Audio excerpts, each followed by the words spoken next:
예, 곧바로 미국 대선 얘기부터 좀 해봐야 될 것 같아요.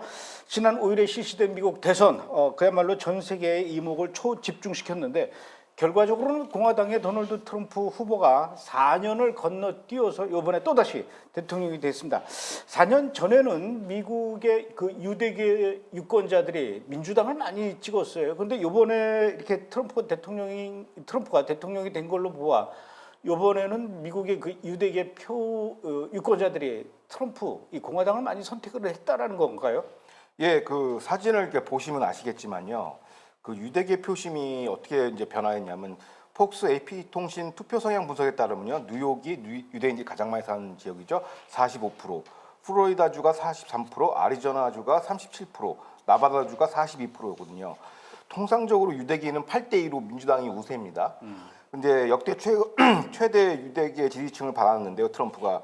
그 사유로는 다 아시겠지만 이번에 가자 전쟁, 그 다음에 미국 대학 학내 반유대 폭력, 친팔레스타인 폭력 시위가 엄청난 이제 반영을 일으켜가지고 이게 이런 선거 결과가 나왔고, 전통적으로 과거 공화당은 레이건 대통령 때 한 번 딱 30% 득표를 하고 그 다음부터는 평균적으로 한 8대2, 7대3으로 민주당이 압승이었는데 이번에는 균형을 거의 한 6대4, 5.5대 4.5로 이렇게 맞췄어요. 그래서 세부 지표를 보면 단위 인구당 가장 많은 유대인이 산다는 그 뉴욕 내 라클린 카운티를 보니까 여기서는 트럼프가 해리스를 56%대 44로 이겼어요. 그 세부 지표를 보면.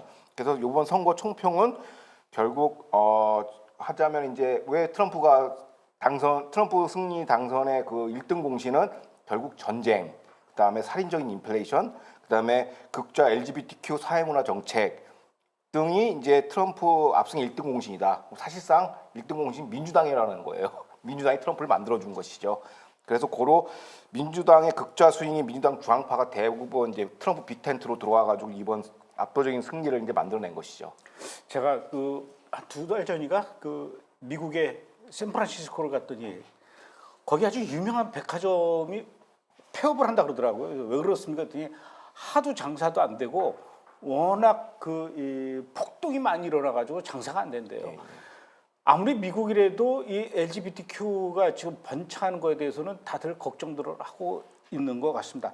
자, 그렇다면 이제 그 미국의 도널드 트럼프 시대 2.0 시대라고 얘기하더라고요.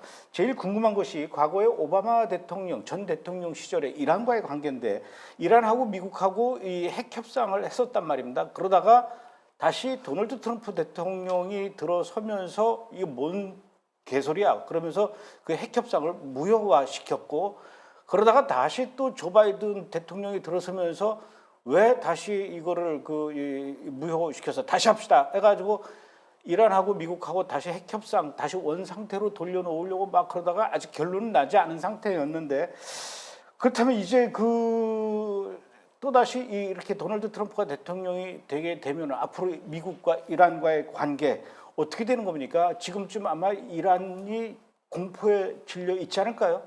그러니까 이제 과거 트럼프 일기 때 1.0 그 당시에 이제 정책을 회귀하는 것이죠. 이른바 그 당시에 유명했던 맥시멈 프레셔죠. 그러니까 최대 압박으로 미사일 규제, 금융 제재, 바이든이 풀어준 모든 돈을 다 회수할 거라고 보여집니다. 다 금융 제재 걸어놓고, 그 다음에 그동안 바이든 행정부 때 그 대중 오일 수출, 중국에 대한 오일 수출이 어마무시했거든요. 그다 셧다운하는 걸로 보고 돈에 씨를 말려버리겠죠. 그 다음에 트럼프의 성격상 되게 돈에 대해서 민감하다고 해요. 아마 다 규제만 거는 게 아니라 다 회수할 걸로 보여집니다. 그리고 사진을 보시면 아시겠지만 아마 이란의 아야톨라 하메이니는 이 사진을 보면서 이제 걱정을 수정가를 들이키고 있을 거예요. 큰일 났다. 수정과는 왜 먹는 겁니까? 수정가에는 잣이 많거든요. 아하. 된 거죠. 자, 제가 이번에 사우디아라비아 가가지고 이렇게 얘기를 들어보니까 이란 사람들도 사실은 도널드 트럼프가 대통령이 돼서 좀 이란을 좀 어떻게 해줬으면 하는 그런 바람을 갖고 있는 이란 국민들도 많이 있더라라는 얘기를 제가 들었습니다.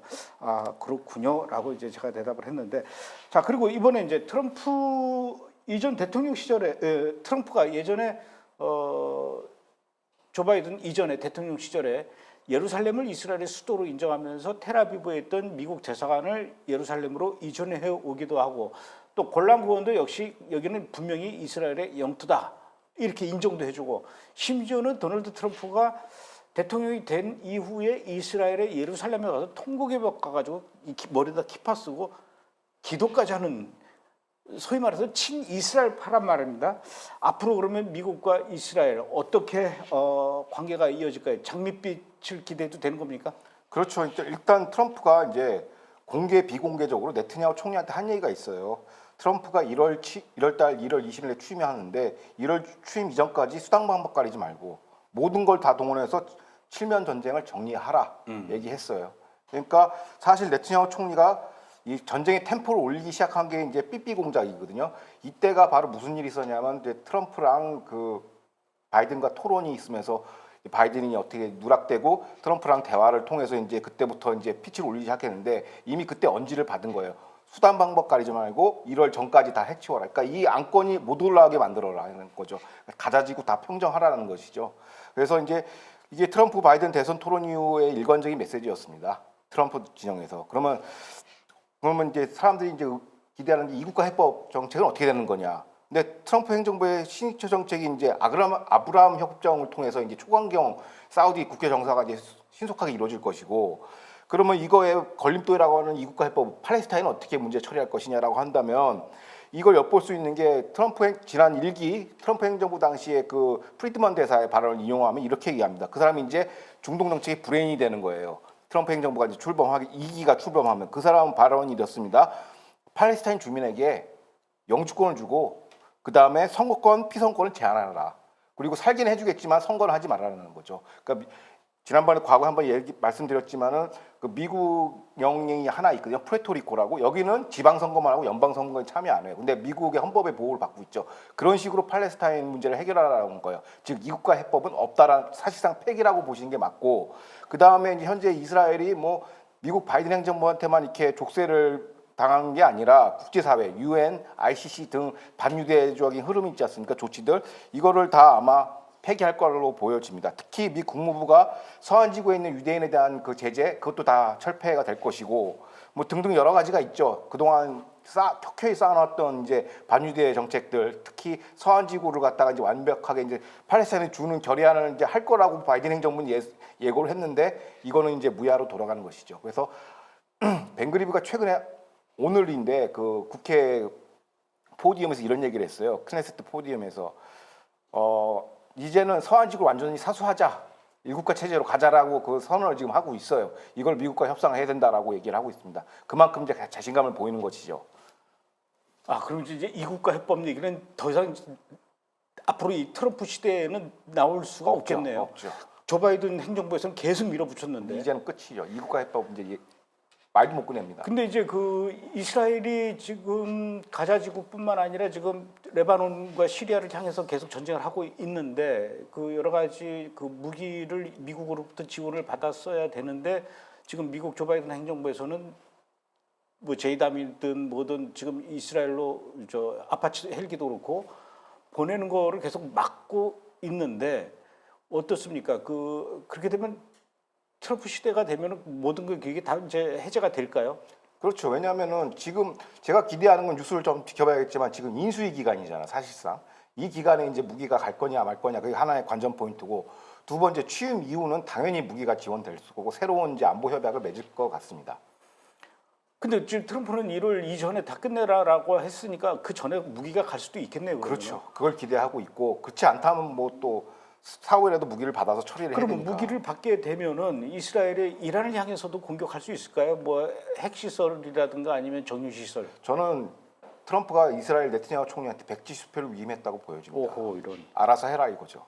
이제 그럼 거의 팔레스타인하고 이란은 죽었다 복창을 해야 되겠네요. 그렇죠. 알겠습니다. 그런데 또 이런 얘기가 있어요. 앞으로 도널드 트럼프가 대통령으로 취임식을 한다 하더라도 문제는 이제 민주당에서 도널드 트럼프를 끌어내리려는 대통령이 취임한 뒤에도 시도가 있을 것이다. 그리고 실제로 그런 일들을 준비하는 조직도 지금 민주당 쪽에서 가동하고 있다. 뭐 이런 얘기가 있던데. 그러니까 이게 선거 전에 나왔던 얘기예요. 이게 그냥 무슨 뭐 인터넷 떠도는 음모론이 아니라 메이저 매체에서 나왔던 얘기예요. 그런데 이제 일단 첫 번째 가장 두려웠던 게 뭐냐면 선거를 과연 바이든 혹은 해리스가 승복을 할 것이냐. 그래서 이제 뭐 일각에서는 헌법 14조를 동원해가지고 트럼프의 피선거권을 박탈한다, 내란 선동 혐의로. 그래서 이제 의회에서 이제 대통령을 선출하는 방식으로 가겠다라는 그 설이 있었어요. 근데 그거는 이미 이제 상하원에서 지금 공화당이 압도적으로 지금 장악하고 있기 때문에 그거는 이제 물 건너갔고, 그럼 남은 건 뭐냐면 이제 트럼프 정부가 취임하고 그 이후에 오바마 행정부 혹은 그 홀드오버들이 어떻게 할 것이냐라는 게 핵심인데, 현재 이 양태를 보면은 트럼프 대통령이 미국 일반 국민들의 압도적인 지지를 받았어요. 그러니까 맨데이트를 받은 거죠. 그건 괜찮은데 여전히 연방 정부, 특히 국무부, 국방부, CIA, DHS, 국토안보부, FBI 여기 이 안보 검찰 이 수뇌부 권력은 여전히 오바마 행정부 쪽 극좌 이제 글로벌리스트들이 장악하고 있거든요. 그래서 이거를 지금 라운드 2가 이제 뭐냐면 이제 연방 정부를 이제 장악을 해야 돼요. 트럼프가 지난 트럼프 1기가 실패했던 이유가 뭐냐면 인사를 장악을 못했어요. 그때 그래가지고 아무리 뭐 국경 등등 이런 것들이 정책이 다 공전하고 오다를 내리면 밑에서 말 안 듣고 뭐 이런 게 있었는데 이거를 연방 정부를 이제 완전히 장악을 해야 되는데 그때부터 이제 오바마 행정부의 브레인들이라고 할 수 있는 이제 국방부 관료들이 밖에 나가서 이제 시민단체나 NGO를 만들었어요. 대학교 이런 단체에다가 만들어가지고 뭐 민주주의 수호를 위한 재단 뭐 여러 가지를 만들었어요. 그 NFO 무슨 NGO 그 TIP 이런 재단을 만들어가지고 트럼프의 어떤 그 반민주주의 세력이라는 선동을 계속 학술적인 논문을 지금 발송하고 있어요. 그걸 갖다가 이제 뉴욕 타임스나 CNN 이런 데에 받아서 트럼프는 민주주의의 적이야. 민주주의의 적이야. 우리 국내 연합뉴스 맨날 나온 얘기가 그거 아닙니까? 트럼프가 되면 독재자야. 히틀러야. 이런 걸 계속 이 프레이밍을 만드는 건데 이거는 대선에 영향을 미치려고 그러는 거 아니에요. 그거는 뭐냐면 취임 이후 이제 3단계인데 마지막 단계인데 이게 뭐냐면 국년분열 폭동 소요 사태를 유발하기 위해서 계속 이런 메시지를 하는 것이요. 마치 지난 2020년 대선 직전쯤에 무슨 일이 있었냐면 미국의 포틀랜드 중소 대형 도시에서 BLM, 안티파, 그다음에 친팔레스타인 극좌 단체들이 거기서 불법 시위를 일으켰죠. 해방구를 만들었어요. 폭력시에서 연방 정부도 불태우고 이런 소요 사태를 만들어서 이제 나라를 이제 흔들어 버리겠다는 게 오바마 바이든 행정부의 어떤 그 전략이거든요. 그럼 구체적인 시나리오가 뭐냐면 정권 초기에 이제 폭동 소요가 발생했습니다. 그러면은 트럼프 행정부는 정권 초기에 이제 질서 유지권을 발동해야겠죠. 그래서 이제 주 정부에 귀속되어 있는 그 주방위군들 동원해서 이제 치안을 유지할 건데 이 주방위군을 연방으로 흡수해서 이제 명령을 내릴 겁니다. 그러면 이제 군 통수권자의 그 명령을 오바마 행정부 출신 장성들이 이제 명령 거부하면서 항명 사태가 일어나겠죠. 그러면서 정권을 이제 분열시키면서 사회는 계속 혼란에 가고 이런 식의 작전을 지금 구사한다고 이거는 공개적으로 나온 얘기예요.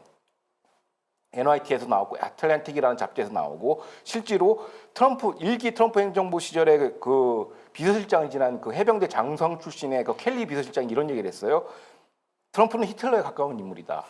그러면서 나르시스적 지지자이기 때문에 이 사람의 명령은 불복종해도 된다라는 로직을 지금 깔고 있어요. 그래서 만약에 시위 진압하려고 이제 주방위군을 투입하면은 이제 군에서 이제 이런 선동이 나오겠죠. 내부 분열을 위해서 미국 군대는 헌법을 수호해야 되지 트럼프 사람을 믿어서는 안 된다. 명령 불복종도 헌법적으로 충분히 소유할 수 있는 가치다 하면서 트럼프는 그리고 민주당 극좌 세력은 이렇게 얘기하겠죠. 폭동 소요는 뭐예요? 히틀러기 때문에 민주항쟁이 돼버리는 거예요. 그러면 트럼프는 독재자이기 때문에 중도도시의 폭동은 불법이 아닌 민주항쟁. 고로 이를 진압하는 주방위군은 독재자의 하수인 프레임으로 이제 나라를 반토막으로 내겠다라는 이런 전략들이 지금 흉흉한 소문이 돌고 있어요. 그래서 물론 대선도 승리했고 취임까지도 무사하게 가지만은 이제 정권 초기에선 다양한 형태의 이제 폭동이나 이런 소요가 발생할 것으로 예상을 하고 있고요. 결국에는 이번 선거는 트럼프 개인과 해리스가의 대결이 아니라 이제 미국의 어떤 내적인 그 분열이라고 할 수 있죠. 미국이 제국인가 아니면 헌법적 공화주의인가. 그러니까 트럼프를 지지하는 마가 진영은 이런 내부 헌법적 공화 진영을 좀 수호하지 않은 쪽이고 제국주의 마인드로 이제 계속 전쟁을 벌이면서 글로벌 그 부자들만 계속 배불리는 이런 정책은 이제 오바마 글로벌리스트인데 이거에 대립해서 이번에는 트럼프가 이긴 거예요. 근데 완벽한 승리로 가려면 연방 정부를 완벽하게 장악을 해야 됩니다. 그래서 아직 그거가 미국의 미래 혹은 국제사회의 미래가 여기에 달려 있다라고 보여줄 수 있습니다. 아유, 그런 일이 일어나지 말아야 되겠죠.